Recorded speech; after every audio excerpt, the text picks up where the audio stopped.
To Surat, Surat to Guwahati, Guwahati to Goa आणि back to Mumbai. त्यामुळे आम्ही कोणालाही घाबरत नाही। त्यानंतर पोलिसांनी मला अरेस्ट देखील केली, माझ्यावर केस झाली। पण आमची ही वैचारिक राजकीय लढाई अशीच चालू राहील। पुढे बोलत असताना ते म्हणाले की राष्ट्रवादी पक्ष आहे काय, बाकीच्या पक्षातनं घेतलेली लोक। त्यांनी माननीय एकनाथरावजी खडसे यांचं नाव त्या इंटरव्ह्यूमध्ये घेतलं। मग मिंदे गटामध्ये आहे कोण? प्रताप सरनाईक, ज्यांची सुरुवात राष्ट्रवादीतनं झाली, रवींद्र फाटक, ज्यांचा राजकीय प्रवास शिवसेना, काँग्रेस, शिवसेना, मिंदे गट। आणि हे कशाला? आत्ताचे जे 9 त्यांचे मंत्री आहेत त्यातले 3 मंत्र्यांची फक्त मी नावं घेतो। उदय सामंत शिवसेनेमध्ये कधी आले? 2014। दीपक केसरकर कधी आले? 2014। अब्दुल सत्तार कधी आले? 2019। त्यामुळे दुसऱ्याकडे बोट दाखवत असताना 3 बोटं आपल्याकडे पण असतात। हा आरसा नरेश बस्केंनी बघावं। आपल्याला राजकीय प्रगल्भता नाही। गोल्डन गँगचे मोरके झालात। आपल्याला पवार साहेबांचा महाराष्ट्रातल्या जडणघडणीतली असलेली पवार साहेबांचं योगदान, भारत देशाच्या विकासामध्ये असलेलं योगदान, त्यामुळे आपल्याला कळणारच नाही। महापालिकेपुरते मर्यादित राहा, तोपर्यंत त्या लेवलपर्यंत आपण मर्यादित राहा, एवढंच मित्रत्वाचा सल्ला देतो। पुस्तक देतो हे वाचल्यानंतर त्यांनी मला कळवावं। मग याचा दुसरा पार्ट आलेला आहे, ज्याचं नुकतंच 2 मेला प्रकाशन झालं, ते देखील मी त्यांना वाचायला देतो। याच्यामध्ये आदरणीय पवार साहेबांचं संपूर्ण राजकीय जीवनपट, म्हणजे किंबहुना शाळेपासून ते आतापर्यंतचा हा दुसऱ्या पार्टमध्ये आहे। 2019ला सरकार स्थापन झालं ते दुसऱ्या पार्टमध्ये आहे। हे पुस्तक वाचल्यानंतर त्यांच्या राजकीय ज्ञानामध्ये भर पडेल की आदरणीय पवार साहेबांचे गुरु कोण होते, राष्ट्रवादीची स्थापना कशी झाली, एस काँग्रेसची स्थापना कशी झाली, पुलोचं सरकार कसं झालं, कुठल्या परिस्थितीमध्ये झालं, हे सगळं त्यांच्या वाचनामध्ये येईल। काल मिंदे गटाचे राष्ट्रीय प्रवक्ते नरेश म्हस्के यांनी पुन्हा एकदा आपली बौद्धिक दिवाळखोरी ठाणेकरांना दाखवली। काल पत्रकार परिषदेमध्ये राष्ट्रवादीवर टीका करत असताना त्यांनी त्यांच्या पत्रकार परिषदेची सुरुवात एक हिंदी शेर म्हणून सुरुवात केली। गद्दारी का जिक्र होगा जब जब हमें किसी के पुराने किस्से याद आएंगे। आणि हे बोलताना देखील त्यांना सारखं डाव्या बाजूला बघायला लागत होतं। तर माझी मीडिया थ्रू त्यांना विनंती आहे की पुढच्या वेळेला टेलिप्रॉम्प्टर त्यांनी वापरत जावा, म्हणजे अशी फजिती होणार नाही।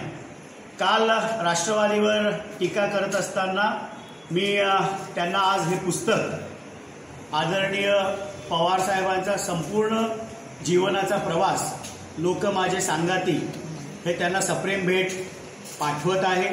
त्यांनी हे जरूर वाचावं, त्यांच्या राजकीय ज्ञानामध्ये भर पडेल।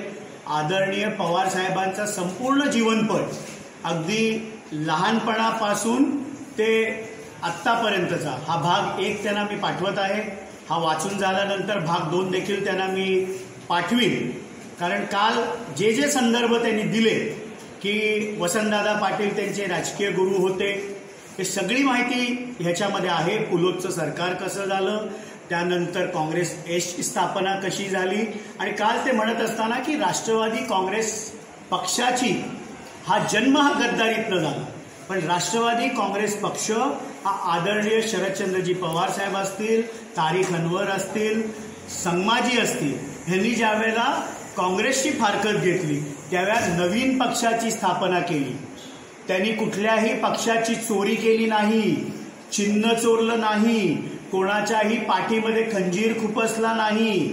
एक स्वतंत्र नवीन पक्ष आपल्या हिमतीवर हा 3 नेत्यांनी काढला आणि ज्याचे राष्ट्रीय अध्यक्ष हे आदरणीय शरदचंद्रजी पवार साहेब झाले।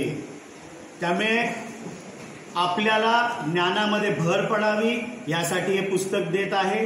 पुढे जाताना ते म्हणाले की काल जे आंदोलन राष्ट्रवादीच्या टिंग्या पिंग्या लोकांनी काहीतरी केलं, राष्ट्रवादीचं आंदोलन मी स्वतः, राष्ट्रवादीचा जिल्हाध्यक्ष आणि राष्ट्रवादीचे नेते आदरणीय डॉक्टर जितेंद्र आव्हाड आणि आमच्या पदाधिकाऱ्यांनी केलं आणि अत्यंत खंबीरपणे मोठ्यांनी केलं। आणि ती घोषणा देखील मी परत देतो, 50 खोके एकदम आमच्या सरकारमध्येच आल्या नाहीत, तर त्या आधीच्या सरकारांपासून त्या योजना येत आहेत. राष्ट्रवादीचा आक्षेप, ज्या पद्धतीने सरकारी यंत्रणा वापरून भाजपचा आणि मिंदे गटाच्या राजकीय फायद्यासाठी त्या योजनांची ऍडव्हर्टाइजमेंट केली जाते किंवा वापरली जाते, त्याच्यावर राष्ट्रवादी पक्षाने आक्षेप घेतला. त्या योजनांचा विरोध कधीही राष्ट्रवादी पक्षाने केला नाही. त्या जनकल्याणाच्या योजना आहेत, त्या आधीच्या सरकारांपासून आलेल्या योजना आहेत. त्यामुळे त्याचं फुकटचं श्रेय या सरकारने घेऊ नये.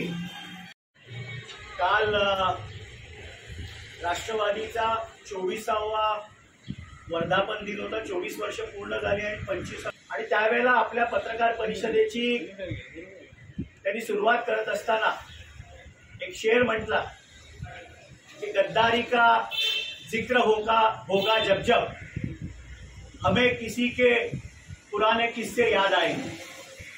एक तर मीडियाच्या माध्यमातून माझी त्यांना विनंती आहे की त्यांना जर स्मरणशक्ती कमी असेल तर टेलिप्रॉम्प्टर ठेवत जावा. तर बोलत असताना सारखा कागद बघायला लागणार नाही. आदरणीय पवार साहेबांचं हे आत्मचरित्र आहे, लोक माझे सांगाती. याच्यामध्ये आदरणीय पवार साहेबांचं संपूर्ण जीवन, वसंतदादा पाटील हे पवार साहेबांचे गुरु होते, त्यामुळे हे पोलीस केस माझ्यावर ते करायचे. त्यामुळे पुस्तक मी आज मिंदे गटाचे राष्ट्रीय प्रवक्ते नरेश मस्के यांना पाठवत आहे. हे पुस्तक त्यांनी वाचावं. त्या मोर्चाला आदरणीय शरदचंद्रजी पवार साहेबांचं महाराष्ट्रातल्या जडणघडणीमधलं योगदान, देशाच्या जिल्हाध्यक्ष आहेत, त्या आंदोलनामध्ये राष्ट्रवादीचे नेते डॉक्टर जितेंद्र आव्हाड साहेब आणि राष्ट्रवादीचे सर्व पदाधिकारी आम्ही ते आंदोलन केलं आणि ती घोषणा आजही मी देतो, 50 खोके एकदम ओके, 50 खोके एकदम ओके. त्यामुळे काल आम्ही जागतिक गद्दार दिन साजरा केला, 50 खोक्यांची होळी केली. त्याबद्दल लगेच पोलिसांनी मला अटक देखील केली, माझ्यावर केस देखील झाली. आणि त्यामुळे कोणालाही न घाबरता आम्ही कालचं आंदोलन केलं. पुढे आपल्या पत्रकार परिषदेमध्ये ते म्हणाले की राष्ट्रवादी पक्षामध्ये आहेत काय, बाहेरचे इकडचे तिकडचे आलेले लोक आहेत. माननीय एकनाथ खडसे साहेबांचं नाव त्यांनी त्या पत्रकार परिषदेमध्ये घेतलं. मग मिंदे गटामध्ये आहेत कोण? ठाण्यातलं साधं उदाहरण देतो. प्रताप सरनाईकांची राजकीय सुरुवात कुठून सुरू झाली? रवी फाटकांचा राजकीय प्रवास काय आहे? शिवसेना काँग्रेस, शिवसेना मिंदे गट. त्यामुळे दुसऱ्याकडे बोट दाखवत असताना 3 बोटं आपल्याकडे आहेत. साधं एक छोटं उदाहरण देतो.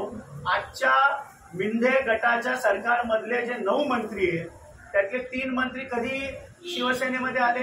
उदय सामंत 2014, दीपक केसरकर 2014 आणि अब्दुल सत्तार तर 2019च्या विधानसभेमध्ये शिवसेनेमध्ये प्रवेश केला.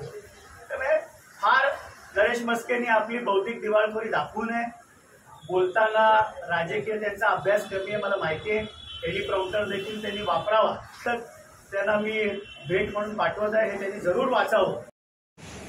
सर, काल केसरकरांनी असं म्हटलं की बंड यशस्वी झाला असतं तर मुख्यमंत्र्यांनी गोळी झाडून घेतली असते. मला तर ठाणेकर म्हणून आणि महाराष्ट्रातले एक नागरिक म्हणून खूप धक्का बसला.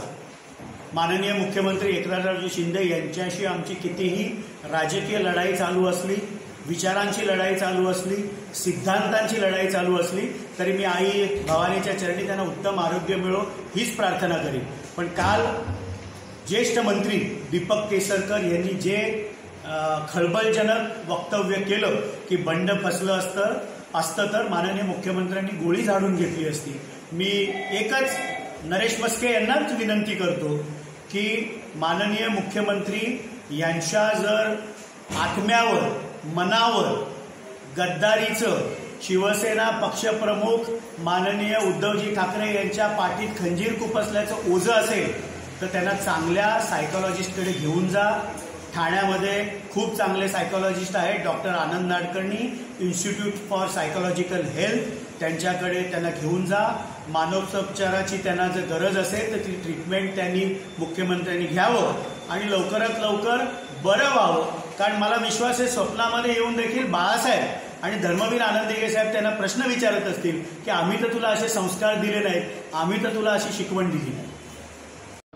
अनेकांना सुरक्षा ठाण्यामध्ये पोहोचला. त्याचं फार ते पत्र आण रे अत्यंत गमतीशीर असं उत्तर मला आलेलं आहे की विशेष शाखेला माहितीच्या अधिकारापासून बाहेर ठेवण्यात आलेलं आहे. त्यामुळे तुम्ही मागितलेली कुठलीही माहिती आम्ही देऊ शकत नाही असं कालच संध्याकाळी मला पत्र प्राप्त झालेलं आहे. ह्या त्यांच्या पत्राच्या विरुद्ध 30 दिवसामध्ये अपील करायचा मला अधिकार आहे. मी अपील करणार आहे कारण माझी स्पष्ट मागणी आहे की कोणाकोणाला संरक्षण दिलं, ते संरक्षण देत असताना त्यांना थ्रेट परसेप्शन होतं का ही माहिती जरी आपण डिस्क्लोज करू शकला नाहीत तरी ज्यांना संरक्षण दिलं, जे लोकप्रतिनिधींच्या डेफिनेशनमध्ये येत नाहीत, अशी अनेक लोक ठाण्यामध्ये 2-2 पोलीस बॉडीगार्ड घेऊन फिरताना दिसतात. तर ह्यांना दिलेलं संरक्षण हे शुल्कमध्ये आहे का निःशुल्क आहे, आणि शुल्क असेल तर ते पैसे भरतात का, आणि नसतील भरत तर किती त्यांच्याकडनं येणं बाकी आहे ही माहिती तर देऊ शकतात ना. एखाद्याला थ्रेट परसेप्शन आहे हे जर डाटा माझ्याबरोबर ते शेअर करू शकत नसतील तर पोलीस संरक्षण शुल्क आहे का निःशुल्क आहे हे तर माहिती देऊ शकतात. त्यामुळे त्यांच्या या पत्राविरुद्ध मी उपायुक्त सुरक्षा विभाग यांच्याकडे अपील करणार आहे. जे काही त्यांनी उत्तर दिलं आहे हे समाधानकारक नाही, कारण पोलीस कर्मचारी आणि अधिकाऱ्यांचा पगार महाराष्ट्रातल्या गोरगरीब जनता जो कर देते त्या माध्यमातून त्यांना पगार दिले जातात. कुठल्या एका राजकीय पक्षाचे ते कार्यकर्ते नाहीत. आज ठाण्यामध्ये ही परिस्थिती आहे की ठाणे पोलीस आयुक्तालय, ठाण्याचे पोलीस आयुक्त हे पोलीस कर्मचारी आणि अधिकारी हे राजकीय पक्षाचे पदाधिकारी आणि कार्यकर्ते असल्यासारखे वागत आहेत. त्यामुळे मला जे पत्र आलं त्या पत्राच्या विरुद्धामध्ये 30 दिवसामध्ये मी किंबहुना उद्याच पुन्हा अपील करणार आहे.